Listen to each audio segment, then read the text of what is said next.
Energy conversions are just like currency exchanges at the airport. You always lose. Dr. Dale Thomas. Hi everybody, Dave here. Welcome back. All related research and links will be posted down in the description. For several years now, I've been quietly testing and developing a PV-DC microgrid service for my house. After completing a long and difficult move to a new homestead, I've started to transition my house to low voltage 55 volts DC power delivered through a local PV2L microgrid with battery backup.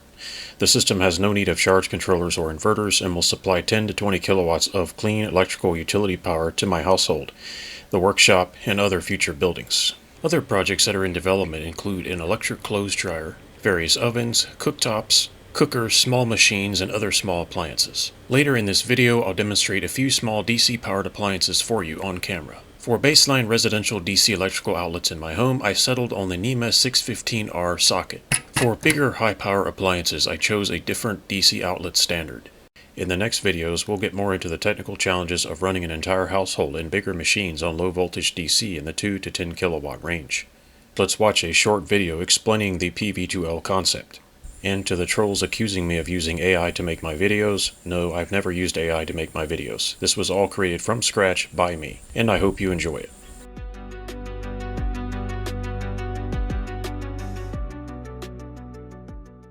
PV2L, also known as PV to load, is an acronym which stands for photovoltaics to load. This means connecting PV-DC solar panels directly to a DC electrical load, thus bypassing the traditional paradigm of solar panel, to charge controller, to battery, to inverter, to loads.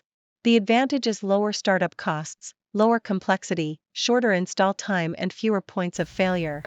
You can learn more about PV2L and see it in action by clicking the links in the video description. So what is the point of running low voltage DC in my house? Great question. First, it frees me from potential EMI/EMF effects emitted by AC cabling and appliances. Second, it frees me from having to use an inverter.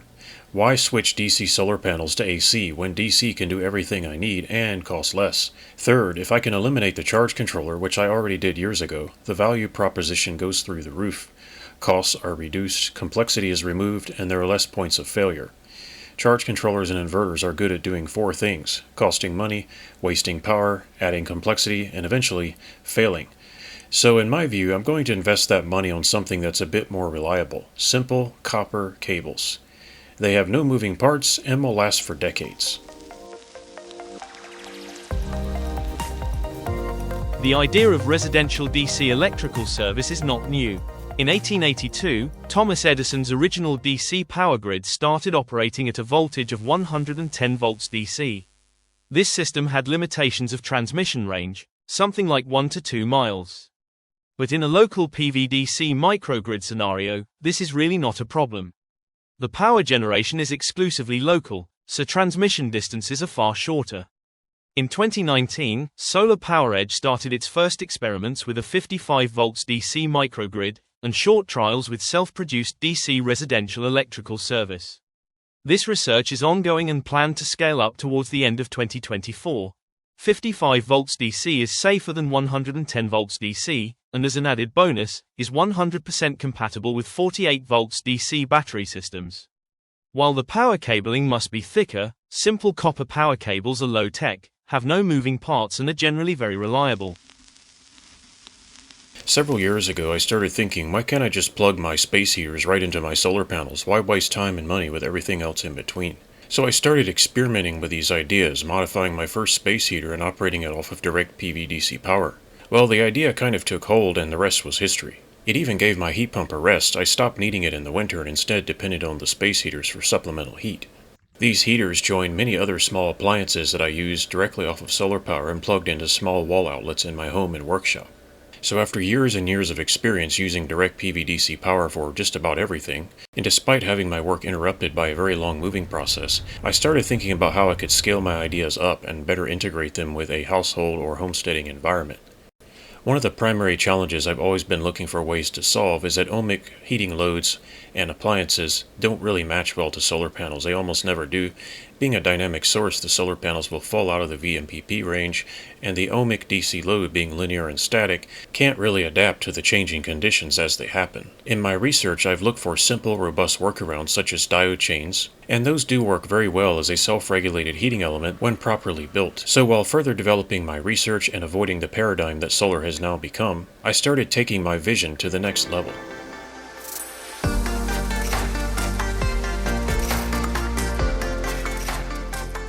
I started a long time ago with an 18-volt battery system I never showed on camera, which requires no charge controller and can feed in standard 100-watt solar panels right into the battery. Now, of course, I had already scaled that idea up. My solar electric space heaters run around 55 volts DC, but when the sun goes down or there isn't much sunlight, my heat production is very low, and the voltage of the solar array changes constantly, often far outside the ideal range, or VMPP. To solve this challenge but maintain simplicity and low cost, I will implement a switched battery backup system that can operate in parallel with my existing PV2L solar electric infrastructure. The battery will fill up with excess solar power while the heaters are still running. It will also regulate the voltage of the solar panel array to right around 52 to 55 volts DC. And that's just simple battery mechanics. No intelligent circuitry is required. 55 volt DC electric space heaters are a perfect match for a 48 volt 16S lithium iron phosphate battery. But what about the solar panels? Believe me, this has been in planning for years. I had already thought ahead. Wouldn't it be great if there was a secret solar panel technology which had a max power voltage matching both the operating voltage of the battery and the electric heaters? That would mean no charge controller would ever be required, only a simple OVP or overvoltage protection circuit for the battery. And here they are. These solar panels have a VMPP of approximately 52 to 55 volts DC, perfectly matching my appliances and my chosen battery system. These solar panels will be part of a new solar farm which will power my appliances, heating, and battery systems with minimal electronics, no inverter, and no charge controller. Be sure to subscribe and turn on notifications so that you don't miss out on any upcoming videos on this topic. Finally, solar power the way it should be: simpler, cheaper, and fewer points of failure. After years of experimenting with direct photovoltaic powered systems, I wanted to try integrating a battery for optional and backup use. This is where the PV2L hybrid model comes into play.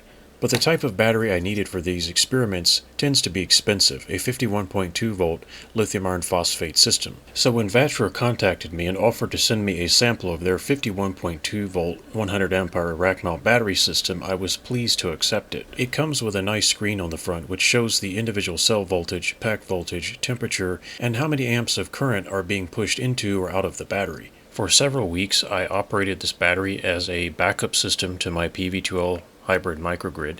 The system is still under development, but it's working extremely well. The microgrid system itself controls whether the battery is connected, not the battery itself. While operating as a direct photovoltaic powered system during the day, the battery was able to soak up excess power, disconnect, and then in the evening it would turn on and it would power my space heater and keep my room warm, as well as run cookers or anything else I needed to operate, including lights.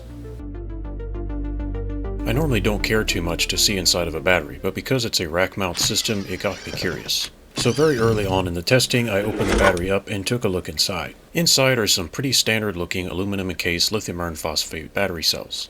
I noticed that they mark all the bolts for torque and that they glue everything and that everything is wrapped in wire loom wrap. Honestly, that's really nice to see. It's good attention to detail, it's good for safety, it costs more to do, but it's worth it.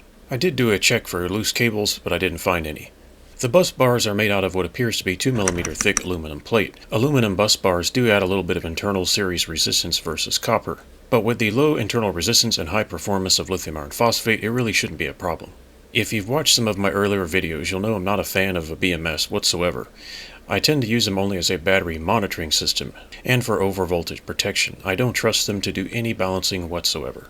Anyway, the BMS does look nice, it's well wired, everything is wrapped in loom wrap, and I'm impressed. By the time this video was uploaded, I was still in the process of installing the cabling plan and other equipment in my house. In the utility room, there will be 2 or 3 control boards where all of the high-power DC cabling is terminated. This is where the majority of the circuit breakers and fuses and protective devices will be installed. And for those of you that are curious, this system doesn't use any kind of charge controller, and it does not need any voltage conversion for photovoltaic power to flow into the battery. In the PV2L hybrid model, direct photovoltaic DC power still takes center stage. So the battery's purpose is to prop up the microgrid voltage if it goes too low, and to absorb and store up excess photovoltaic DC power if it's available for later use. If the battery is in the microgrid circuit and there is additional photovoltaic power available, it would flow into the battery through what I call an electromechanical ideal diode. It is extremely efficient and works astonishingly well. I hope to spend more time on this later and follow up on it in a future video.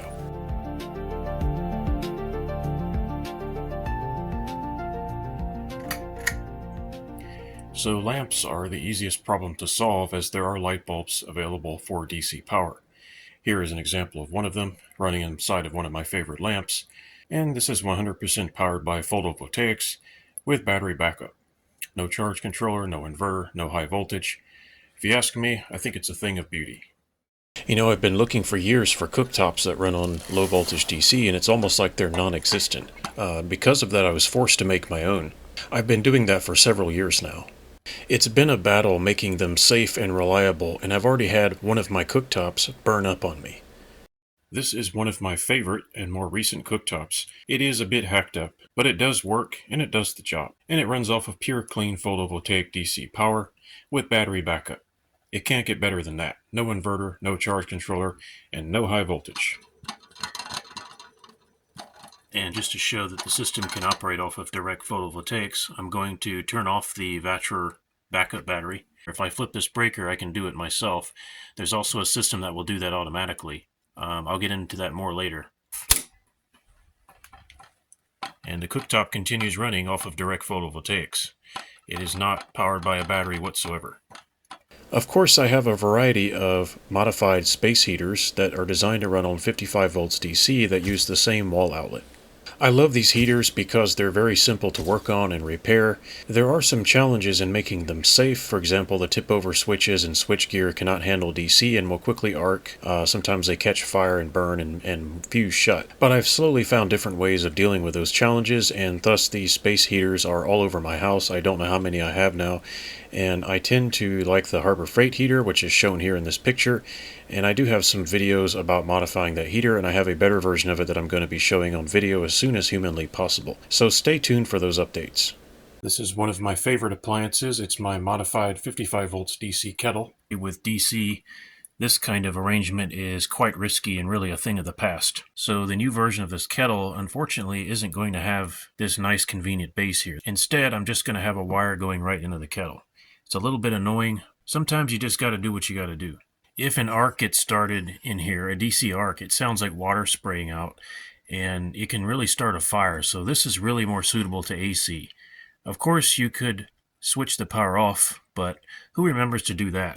If you're interested in seeing what DC will do to an AC switch, and of course it would do the same thing to these terminals, I have a video about that and I'll post a link in the description. So to switch DC into an appliance, there's a variety of ways to do that. I'm not going to go into that in this video. I'll handle that in future videos. Safety is paramount. I don't want to start a fire and burn my house down with a DC appliance. A lot of these appliances probably shouldn't be modified, but they're hard to get in 55 volt versions, so I'm forced to make them myself. Currently this kettle is operating in hybrid mode, so it is using the battery as part of the circuit. The photovoltaics are providing most of the power though.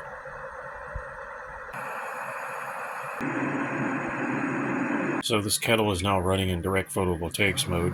There's no battery in the circuit at all.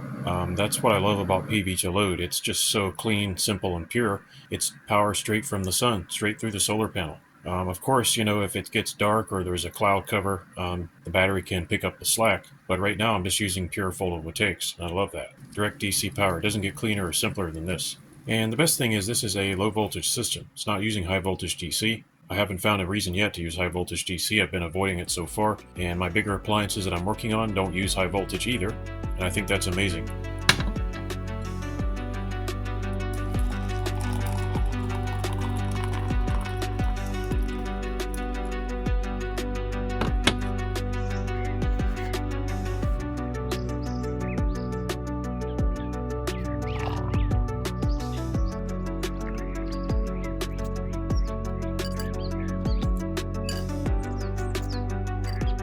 Folks, I hope you enjoyed this video. If you did, please leave it a thumbs up, subscribe, and comment if you have time.